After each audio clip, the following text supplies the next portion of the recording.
অবৈধভাবে সমুদ্রপথে লিবিয়া থেকে ইতালি যাওয়ার সময় মাফিয়াদের গুলিতে নিহত মাদারীপুরের ৩ যুবকের বাড়িতে চলছে শোকের মাতম। দ্রুত তাদের মরদেহ দেশে ফেরত এবং দালালদের দৃষ্টান্তমূলক শাস্তি দাবি জানিয়েছে স্বজনসহ এলাকাবাসী।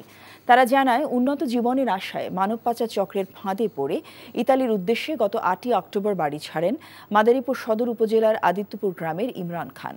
পরে লিবে আটকে রেখে নির্যাতন করে ইমরানের পরিবারের কাছ থেকে ১৮ লাখ টাকা আদায় করে দালাল চক্র। ১ নভেম্বর লিবিয়া থেকে ইঞ্জিন চালিত নৌকায় ইতালির উদ্দেশ্যে যাত্রাপথে ভূমধ্যসাগরে মাফিয়াদের গুলিতে নিহত হন ইমরান ছাড়াও মাদারীপুরের রাজৈর উপজেলার দুর্গাবদ্দি গ্রামের মুন্না তালুকদার এবং ঘোষালকান্দি গ্রামের বায়েজিদ শেখ। সদস্যদের ধরতে অভিযান চলছে বলে জানিয়েছে পুলিশ।